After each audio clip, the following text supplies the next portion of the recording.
No, I was just mulling over our cold opening for this episode. Do we usually have a cold opening besides us just like rambling? I don't know. I I don't think. mean, like, I know we usually take like a cut from the beginning, but I just wasn't sure what that would Oh, be specifically I guess we here. haven't actually done that yet because we haven't uploaded any with the Yeah, we cold haven't, open. and also we haven't been funny yet. Just The sit good- here and the- stare at the microphone The until we good be news funny. is we're not gonna be funny, so it doesn't matter. Hello and welcome to Press F to Discuss, a podcast where we play video games and then talk about them for way too long. I'm Matthew. And I'm Jared. And today, I guess we're talking about Tacoma. What do you mean you guess? I don't know. We're definitely talking about Tacoma, Jared. Well, it's just weird because we're talking about a game that came out less than 6 months ago. 6 months, is that really? I mean, we played Nier, which came out That's true. in like. yeah. Besides, Wait. This is fucked up because we're recording. You won't see that episode till after this episode. Yeah. Don't ignore that. we didn't play Nier. Cut it. I mean, besides Nier and Tacoma, though, everything we've done has been like from yesteryear. Yeah, Vanishing of Ethan Carter was like.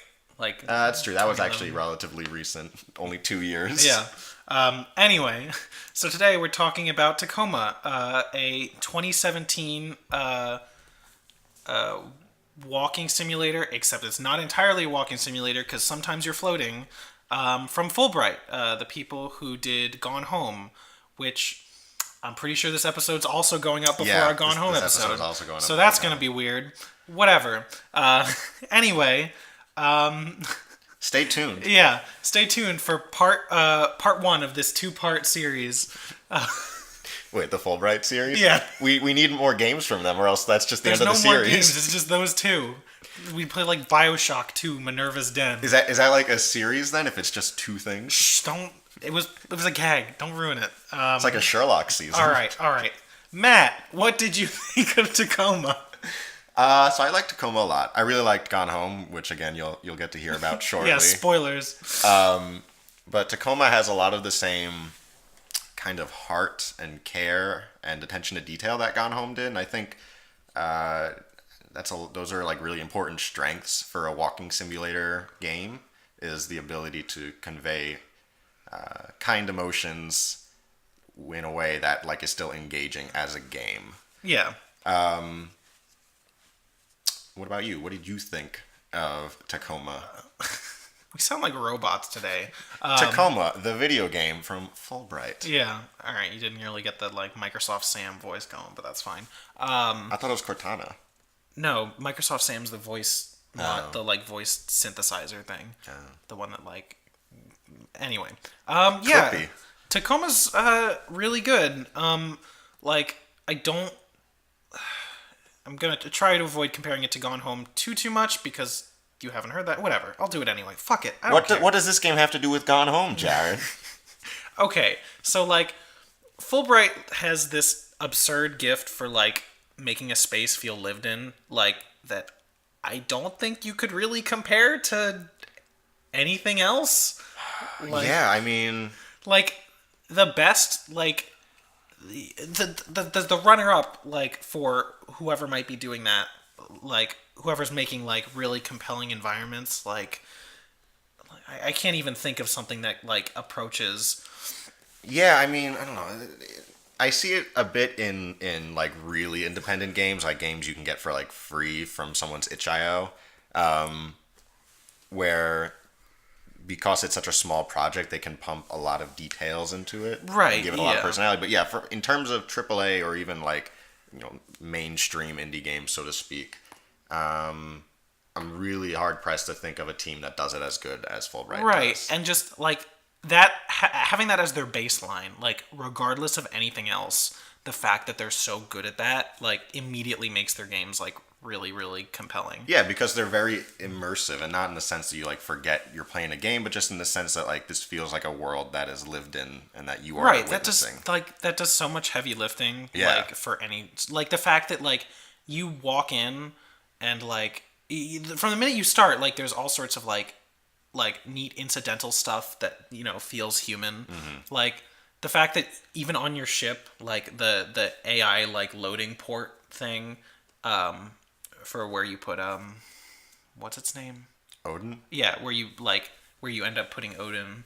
The fact that it's like handwritten, Yeah. it's like on cardboard, like someone like personally did this for you and addressed you by name. Right. And then you like walk into the station proper, and there's like these cute cardboard signs that were clearly made by the engineering woman. What is Roberta.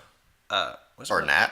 I think it seems like they were made by Nat. Nat was the networking person, but the No, network. I wasn't. Okay, maybe I'm mixing it up. I thought Roberta was her girlfriend. yeah, but I thought Nat was like doing the maintenance on the escape drone to. Oh yeah, she and Bert were both working on it. Yeah, but anyway, so like you, and again the fact like you come across these cardboard signs and they're like these cute little like this way to like the observation dome, Yeah. and it's like really like Human and lived in. yeah, it's an immediate human touch, and also the fact that I can now like no one ever tells you like this person made this sign, but like just like having played the game, like you just know like that's a thing that Nat would do, like Unless we're wrong and it was Roberta.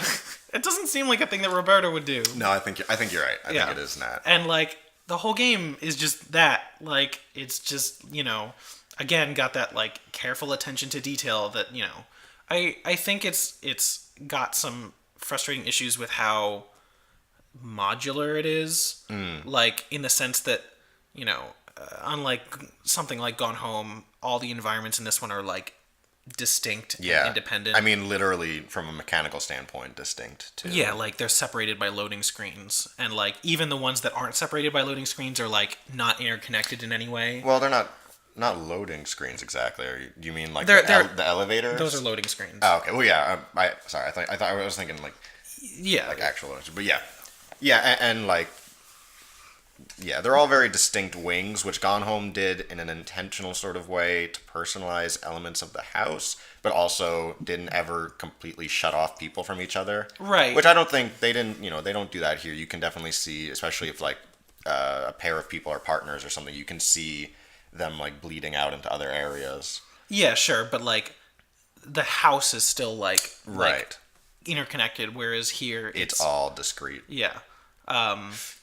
It reminds me of Valve's ability to put details into a world. You might not feel Like that way. No, that makes sense. But Like, I mean, yeah, Half-Life 2 has a lot of that. right? Yeah, Half-Life and Half-Life. I mean, Half-Life for its time anyway, what it could get in there. But yeah, both of them have like this ability to like make a world that feels right and like it's got some kind of structure to it. Anyway, that was going back to like what we were saying 10 minutes ago. Sure, yeah. Portal even to some degree. Oh, true. Yeah, Portal.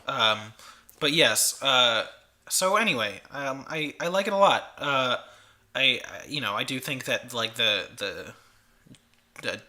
almost episodic nature of the narrative is kind of like a detriment to it.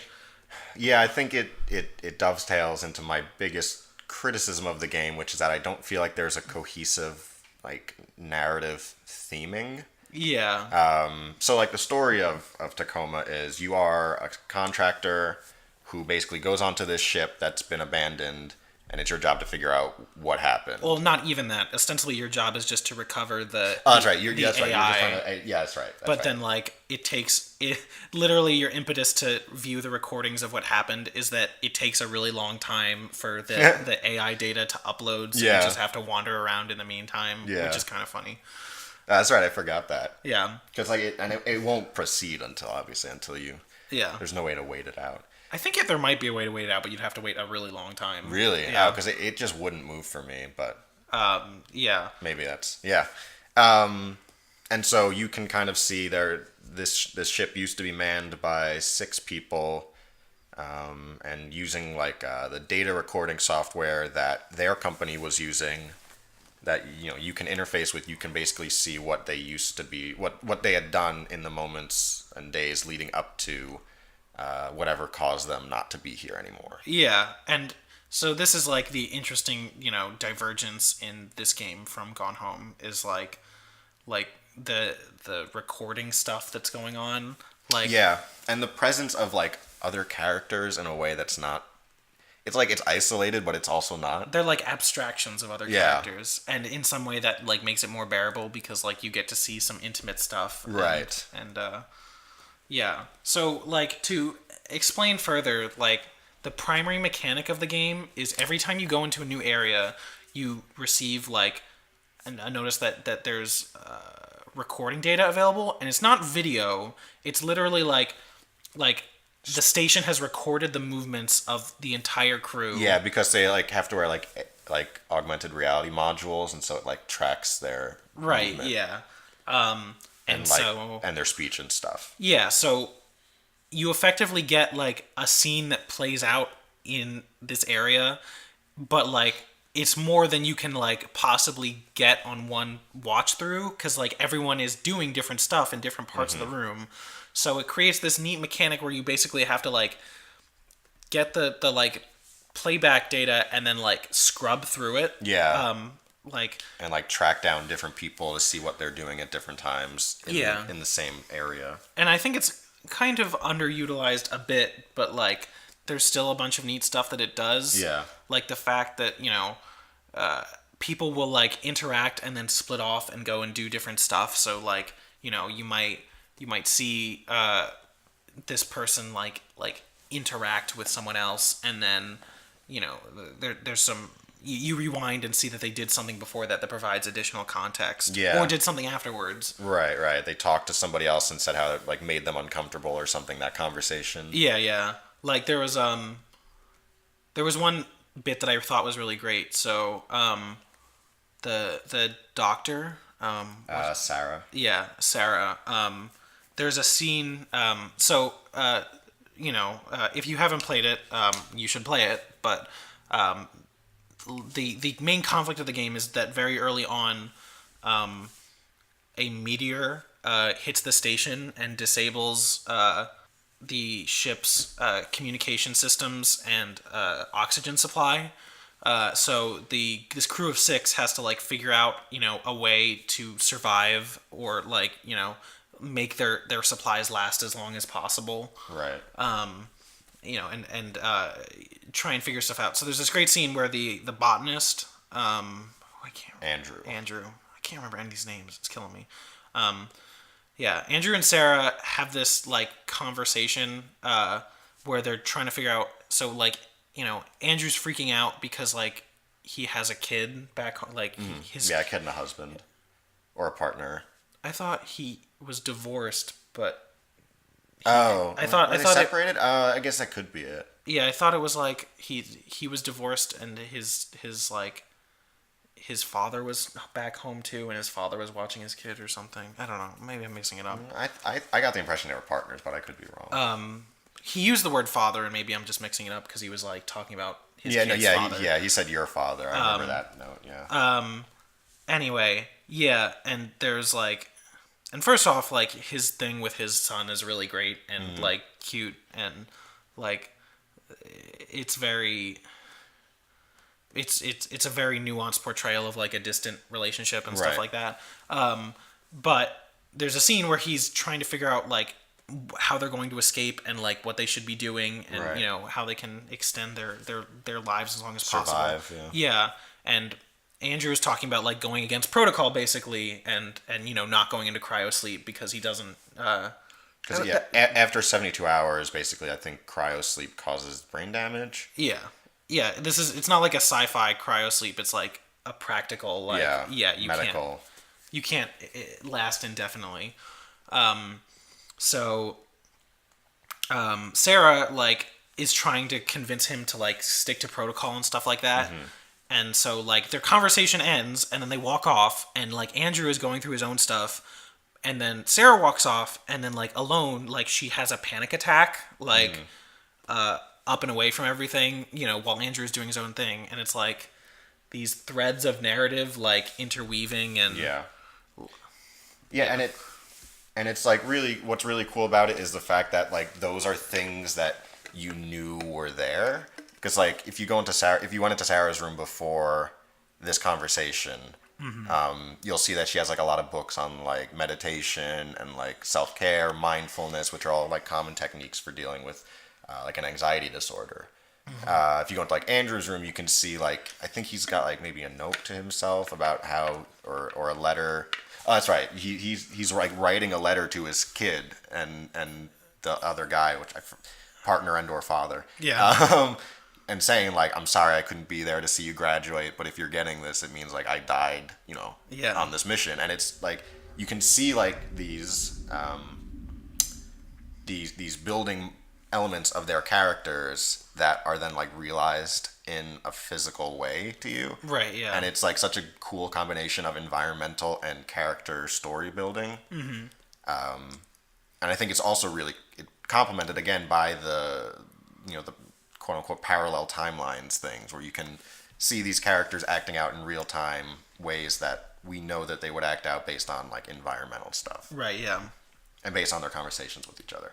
Yeah, so it's like it's just a really interesting, especially because I don't feel like, so the closest I can think of to a game that's done something like this is this, and I don't think anybody's going to know this, but it's this game called Consortium, which is like a whodunit, also set in space, where everybody's acting like on their own timelines with their own agendas and stuff, and you basically have to play it multiple times to find everything.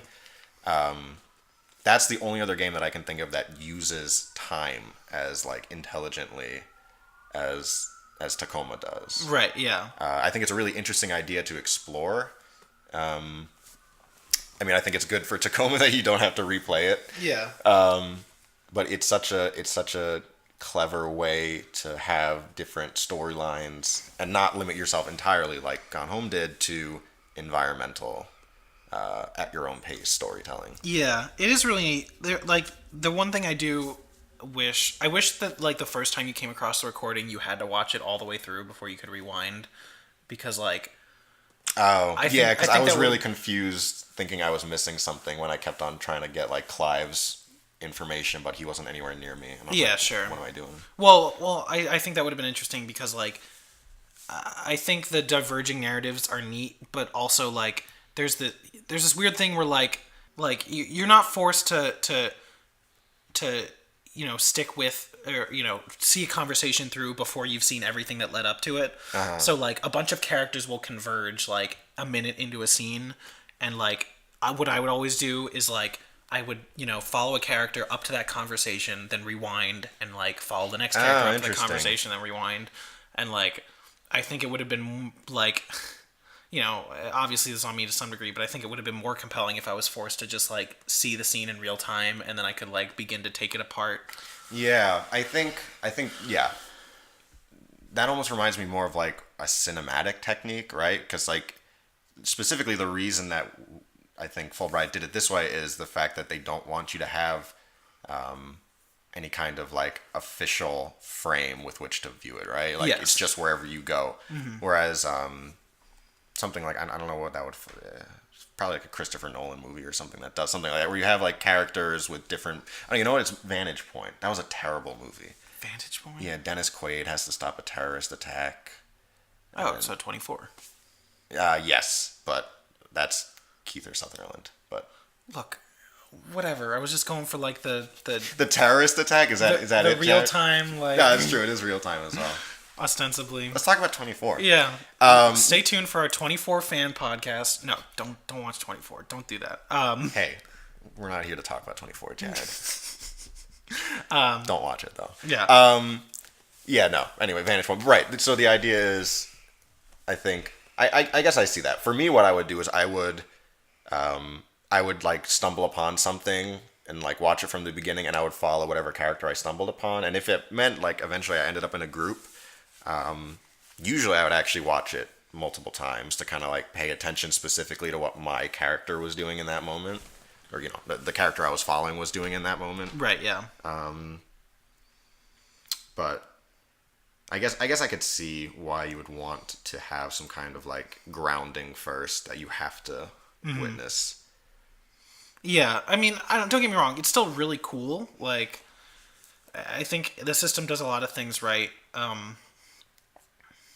It's very like intuitive. Too. Yeah, it's even like the AR. It's inherently compelling layout. Just like seeing different parts of it, and also like small elements of like feeling like you're like solving puzzles and stuff like that. Like when you have to like get through like a door that's like keypad locked, so you like rewind to watch a character input the keypad, and then. Is that how you would solve those? I thought you had to like find the notes where they. No, like the ones that like when what is her name? The woman in charge. Evie. Yeah, when Did you play this game? look, I know all the characters, I just don't know their names. When Evie goes into her office. When when Jack Bauer goes into his office. Yeah, when Jack Bauer goes into his office. When Evie goes into her office, like you have to like rewind and like watch her input the key code. Oh, that's not what I ever did. I thought that was what you no, had to do. I always found like notes in their stuff that said what their codes were, which was clunky, but that's a lot cooler. Yeah. That you could like see that. No, yeah, I never.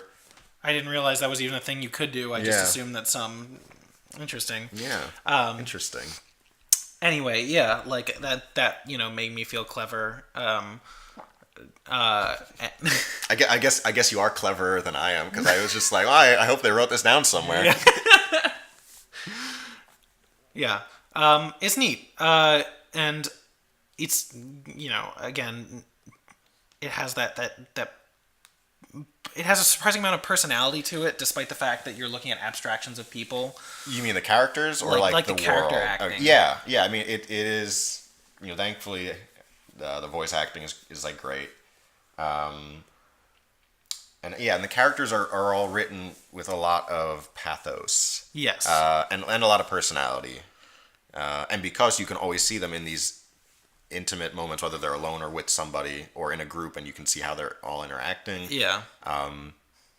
Whenever they're alone, they're actually alone. So this is like what they are doing. Yeah, Fulbright always has this knack for like finding a way to make you feel like a pervert in some way. Right, like you're peering into the world. Yeah, I remember reading someone talking about playing this game and saying like, yeah, I always had to dismiss the holographic space ghosts before I went through their stuff because I felt bad in the room. I mean, yeah, and they even explicitly like play with that with in Gone Home with the one letter you can find that's like inappropriate and your sister's, and you were just like, I'm not gonna read that. Yeah. Yeah, it's just it's a very kindly written set of characters that all have like things that freak them out and that like excite them and make them hopeful. And they're all like unique and very real.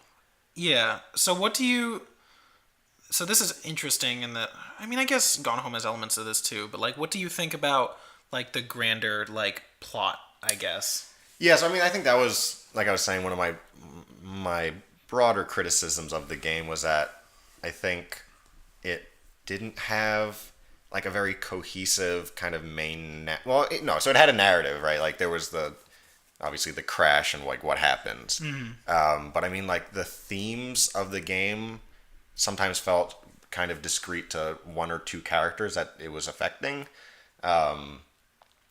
Like Sarah with her anxiety, Clive with his like weird relationship with his parents and his desire to be like a better version of himself. Sure. Nat and Bert are like in this weird place right now where they feel like, well, I think Bert feels like she's holding Nat back because she has to work on the ship basically, and she like was never qualified for anything more, and Nat clearly is like bored by her job. Yeah. And there are like all these like swirling parts that sometimes they overlap. There's a lot of themes of like, what does isolation do to people? Why do we love the people that we do? Yeah, it's weird because it's almost like people just going around doing stuff, and also incidentally like there's a crisis. Like and again, there's like a whole like subplot that turns into plot with like AI rights and things like that. I mean, which makes sense because like this crisis wasn't expected. So up until that moment, everything that you saw was just people living their normal lives and then suddenly realizing like they might die in 2 days. Right, yeah. Relatedly, I do appreciate that whenever you go into anyone's room, you get like a flashback of them that's like from 6 months ago that's not like crisis related. But it's just them being them. Yeah, that's nice. So, like, the closest I was able to piece out of, like, a larger theme was something about, like...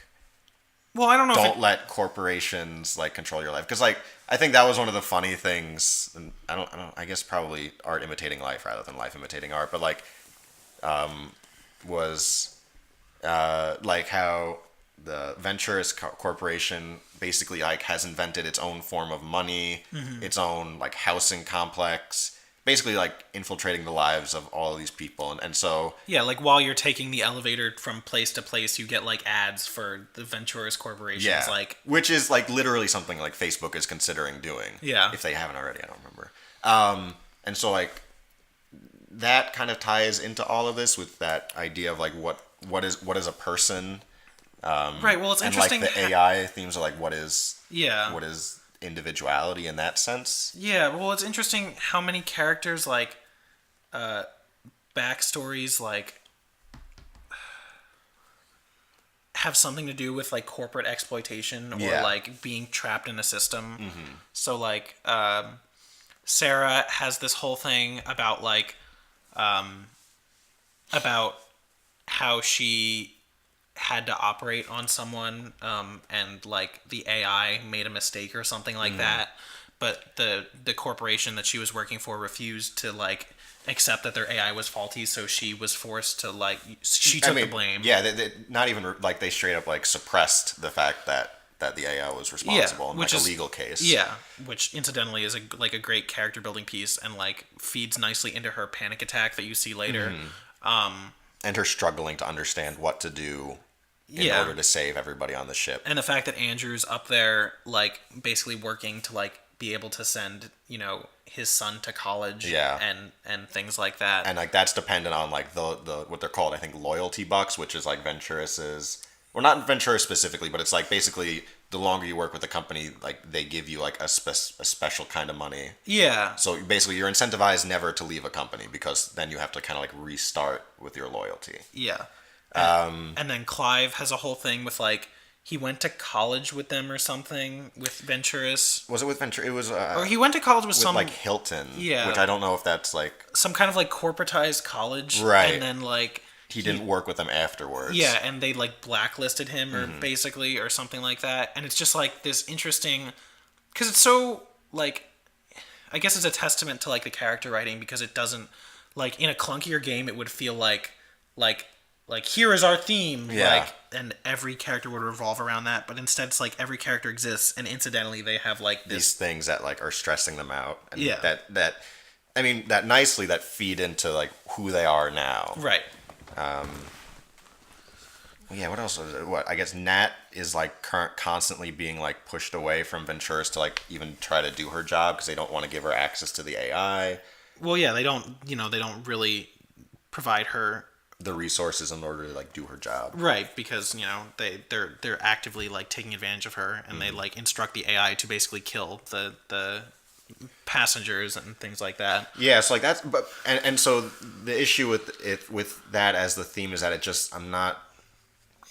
just like I don't know, I'm trying to figure out like how much it all clicks. Right. Well, that's that to some degree. I don't think it does click. Right. Or like Gone Home like rises to like a thematic point. I think like all of its different bits kind of coalesce into like this general feeling of familial like love, and they also reach conclusions. Yeah. Or not necessarily conclusions, but like moments that you know what comes next, whatever happens after this game ends, is going to be a turning point. Right. Yeah. But here it's just like incidental. Like it's almost like everyone's like lives are set aside for this like crisis kind of.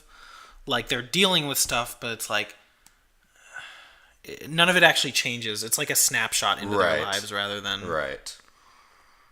Yeah. So I mean, I think that like the storytelling itself is still great. I think it just lacked a kind of a binding crescendo. Right. And yeah, like to the game's credit, like the final scene in the game did put like a smile on my face, like just when you hear your character talk again and you're like getting angry messages from Venturous's like AI like I'm taking charge of this mission, like because you're liberating the AI. You're liberating. You're part of like AI. Some kind of like progressive anti-corporate group that believes in AI autonomy. I mean, I think. Did you have any more thoughts on like story? No, not really. I do want to say like I appreciate the way that the incidental details of like figuring out who you are, like who you're playing as, kind of crescendo. Like you keep getting notes from this H, and he like keeps sending you notes while your supervisor's away. Yeah. And there's like is he your boyfriend? Like Yeah. is Is then, it even a he? Do we know it's a he? well, I think you hear his full name at the end of the game, and I think it's a. Is it that dog guy? I think. Yeah. You see, yeah. I want to say that we hear his name at the end, but I also can't tell you what his name is, so... You can't remember anybody's name. I'm not good. What's the name of this game, Jared? Tacoma, fuck off. You're wrong. It's Gone Home. 24 edition. 24. There's a bomb in the house. And you have to wrestle with the ghost of your dead, like, great uncle in order to... And you can only defuse it if you are a lesbian. It's Gone Home. All right, I'm ending this bit. No, that's about it. I appreciate like how like you don't even think there is a mystery to this, and then so it kind of sneaks up on you. Yeah, which is for better or worse, like to some degree. Like I think it's good. I think it's an interesting kind of way to have momentum in the story. Yeah, but I think it I mean, that's not so like it bugs me a little bit thinking about like you get to the AI room and like you see the instructions from Odin. To Odin from Ventura's. Oh yeah. And like it feels a little bit like out of left field, or not out of left field, but like incontiguous with the rest of the like, because like the rest of the story is about everyone like taking practical steps to like save themselves and like, you know, figure a way out of this situation, and then the solution is just that like... Yeah, I guess that's true. The solution is not any of the things that we have been doing up until this point. Right, yeah. It's just like Odin decides to like... And I, you know, to guess, some degree I feel like Odin's like character arc, like you know, there's an underlying thing of like Odin gaining empathy for his crew and things like that. Something like it, yeah. But there's no like crescendo for him, if that makes sense. Mm-hmm. Like even in his moment of salvation, he's just like, I suppose it is better to be saved than the alternative. Yeah, it doesn't like, okay, but it feels weird for a game that's, you know, the ending is ostensibly about him. Yeah. To like not give him that. Yeah. I can see that. Yeah. But again, there's, you know, interesting foreshadowing to that, like Nat talking about how she can't access the room that she needs to access to do her job and stuff like that. So it's not entirely out of left field, but I feel like it's plottier than Gone Home in a way that is like sometimes to its detriment. Yeah, I can see that. I mean, I think a little bit more time would have been helpful. There could have been more stuff that got fleshed out. Yeah. Because it took me about 3 hours, but I was like super thorough. And I understand most people it's like 2 hours. And I will say, like, the amount of detail they crammed in to the world is like, it's very clearly a step up from Gone Home. Not in terms of quality necessarily, but just in terms of like how much there is. Sure. It feels like denser in a way than Gone Home did. Right, yeah. Especially with like some of the really innovative like visual design that Gone Home basically completely eschewed. Mm-hmm. So I can see why they kind of stuck to the smaller side, but I think that could have been a way to kind of ease into the third act a little bit more sensibly. Yeah. Again, it's such a trivial thing for a game that is so good at... Yeah, because at the core, the parts still all work really well, I think. It's bringing them together is a little bit sloppier than Gone Home was, but I think it's still really... Yeah, you don't really come to a Fulbright game for the plot, I don't think. Well, the plot more, you come to it for how the plot is told. Sure, yeah. So yeah. I'm trying to think what else. I mean, I would have liked more of like a soundtrack. I guess I think everything in the, like all the music is like diegetic, like it's all in game. Yeah, there's not, you know, that's. I'm trying to think. Does Gone Home have any music that's not accompanied with like audio logs / diary entries? I mean, it has music that like after an audio book ends, you'll hear the music. But it's some way related to... No, I think everything is accompanied by... Yeah, so in this, all the music is just like music that the characters like are playing, like in the shower, or like, you know, they're like strumming on their guitar. Nat's into that K-pop. She is. There's like a great yeah. There's a great scene. The first case of a non-exploitative shower scene. Yeah, I know. David Cage, take note. Yeah. Or don't. It doesn't matter. Man, we really have got to play The David Cage one about racism. the David Cage one about racism. Yeah. I'm excited. Great thematic counterpoint. But the non-exploitative shower scene Yes. with Nat singing along to K-pop is yeah. just so charming. Yeah, and then everyone has a distinct musical taste, which is great. I don't know, it's neat. But yes, I would have liked more soundtrack because I think the soundtrack of Gone Home is one of its selling points, both diegetic and not. Yeah, because like it gives you the music in Gone Home was always so carefully constructed and implemented in that it gives you like a moment to like breathe and also take in like the ambience of the house. Yeah. I think that could have been a great way to thematically underscore the isolation that you experience, like seeing these vestiges of people. Yeah. And again, it's not like a one-for-one comparison because like you obviously can't have like the Riot Girl type stuff. Sure. Oh yeah, that's true. I forgot about the Riot Girl stuff. But no, I even just mean like Yeah, sure. the quiet moments, having something a little bit there to like pad. Well, it out. it's tough, right? Because you can't. The game builds itself around like approaching a scene from like any angle that you want to. Yeah, that's true. So it's hard to like. Similar to the camera. Yeah, it would be really hard to script music for that. Like you'd have to do it. I mean, I guess like it is where like all music that happens in a in an area. Yeah, that does make sense. And so I don't know. It's just unfortunate. Thinking about it more, like it's a decision that makes sense. Like, imagine you're watching a boring part of a conversation and then like something significant happens on the other side of the room, and so like it just starts playing like Wah! Yeah. Inception music. Yeah. Yeah, I mean, I think that's pretty much all I had to say. Yeah. It's a good game. It's very, very clearly from the team that did Gone Home, both in terms of what it feels like and the level of care and quality that they bring to it. Yeah. Once again, it's just like this could have, in the hands of a lesser studio, even trying to do the same thing, like it could have easily become just that game about like evil corporations, or that game about like a series of sci-fi character cliches trying to survive in space, or a sci-fi story about AI sentience and things like that. But it's not any of those, which is in some ways it makes it feels unfocused, but also it feels much more natural. Yeah, natural, ambitious.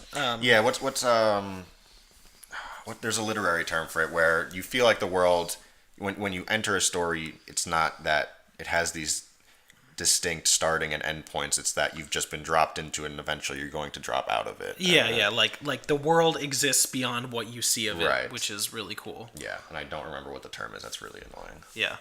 Also a note that it made me sad that the character that you play is voiced by the girl who plays Sam. Is it Sam? Yeah, I think it is Sam. And she's also in the Walking Dead games too, I think. Oh, really?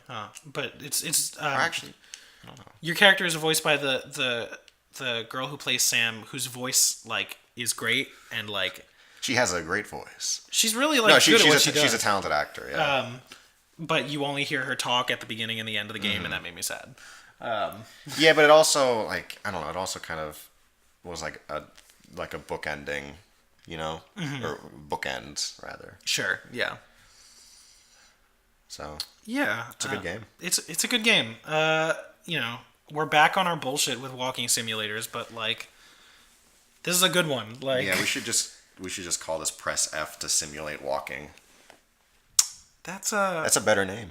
It's really not. How are we the Dark Souls of video games, or the Dark Souls of podcasts? Look, if we don't even have a block, we're button. like 50-50 for like games and walking simulator games. Yeah. And again, this is weird because this episode's going to go up before 4 episodes that we've already recorded. Just don't tell anyone that I'm letting you peek behind the curtain like this. Behind the veil. Yeah, our recording schedule is fucked, and if I ever want to take viewer questions, I'm gonna have to do it 2 months in advance before they hear the answers. Well, yeah, or we could restructure. I don't want to hear that kind of talk from you. Tighten up a little bit. Right in with. We should really start doing that. Well, probably should get some listeners first. All right.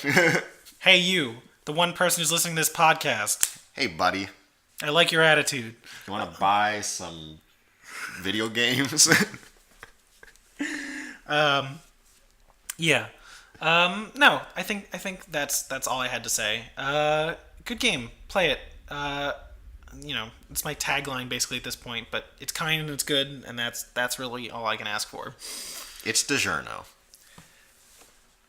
Get it? It's a tagline. I got it. Yeah. All right. Just go. Anyway, join us next week when we're going to be talking about.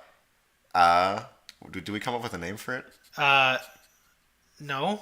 we just say we're going to be talking about an Onion Ring review game featuring FMV. I feel like if you say that we haven't come up with a name, it ruins this already shitty bit. And no, it's great. We have to just develop it first. I'm so ashamed of everything we've done. Yeah. Now you're talking.